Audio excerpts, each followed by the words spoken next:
ഇപ്പോൾ നാവികസേനാ സംഘം എത്തി പുഴയിൽ തിരച്ചിൽ നടത്തുകയാണ്. അതിന്റെ വിശദാംശങ്ങൾ നമുക്ക് പരിശോധിക്കേണ്ടത്. ഹാഷ്മി, എനിക്ക് തോന്നുന്നു നാവികസേന ഇതിനു മുൻപ് പുഴയിൽ തിരച്ചിൽ നടത്തിയതാണ്. പക്ഷെ അവിടെ ലോറിയെക്കുറിച്ചുള്ള സൂചനകളൊന്നും കിട്ടിയിട്ടില്ല. നേരത്തെ ഹാഷ്മി സൂചിപ്പിച്ചതുപോലെ വലിയൊരു മൺകൂനയാകെ പുഴയിൽ മുങ്ങിപ്പോയ സാഹചര്യം ഉണ്ടായിട്ടുണ്ട്. അതിൻ്റെയൊക്കെ പശ്ചാത്തലത്തിലായിരിക്കണം ഒരുപക്ഷെ നാവികസേന അവിടെ വീണ്ടും തിരച്ചിൽ നടത്താൻ എത്തുന്നത്, അല്ലേ?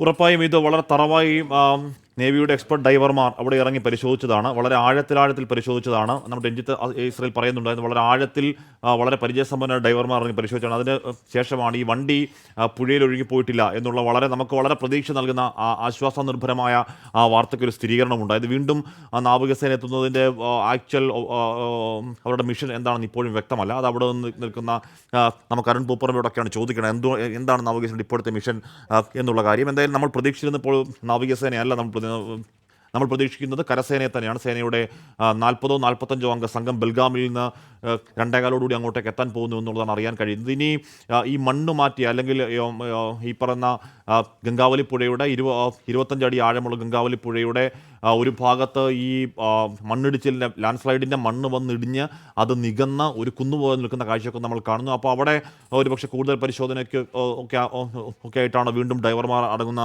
നാവികസേനാ സംഘം എത്തുന്നതെന്ന് അറിയില്ല. ഗോപി, എന്തായാലും സൈന്യം എത്താൻ പോകുന്നു. ആ സൈന്യം എത്തുന്നതിൽ തന്നെയാണ് നമ്മുടെയൊക്കെ പ്രതീക്ഷ. കാര്യം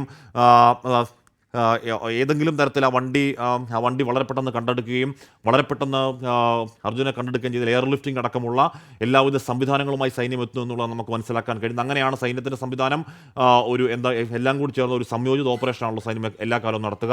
ഇത്തരത്തിൽ ടെറൈനിൽ ഇതിനേക്കാൾ കൂടുതൽ മാരകമായ സ്ഥലങ്ങളിലൊക്കെ വലിയ പ്രവർത്തന പരിചയമുള്ള 45 ടീം തന്നെയാണ് എത്തുന്നതെന്നാണ് അറിയാൻ കഴിയുന്നത്. തെരച്ചിലിന് കൂടുതൽ സാങ്കേതിക സഹായങ്ങൾ ISR അടക്കം സാങ്കേതിക സഹായങ്ങൾ തേടിയിട്ടുണ്ട് എന്നറിയാൻ കഴിയുന്നു. എന്തായാലും ഇപ്പോൾ മണ്ണടിഞ്ഞ ഈ സ്ഥലത്തെ ഒരു 6 മീറ്റർ താഴെ ലോകഭാഗത്തിൻ്റെ സാന്നിധ്യം റഡാറിൽ പതിഞ്ഞ സ്ഥലം കേന്ദ്രീകരിച്ച് തന്നെയാണ് ഇന്ന് രാവിലെയുമുള്ള പരിശോധന. അവിടെ ഒന്ന് മണ്ണ് നീക്കണം, പക്ഷേ വളരെ പതിയെ മാത്രമാണ്. അതിൻ്റെ പേസ് വളരെ കുറവാണ്. ചെയ്യുന്നില്ല എന്ന് നമ്മൾ പറയുന്നത് ശരിയുമല്ല. പക്ഷേ അതിൻ്റെ പേസ് വളരെ കുറവാണെന്ന് ഉറപ്പായും പറയാൻ കഴിയും. ആ പേസ് കുറവാവുന്നത് ശരിയാണ്. അതീവ ദുഷ്കരമായ സ്ഥലമാണ്. അതിനിടയിൽ വലിയ മഴ പെയ്തു.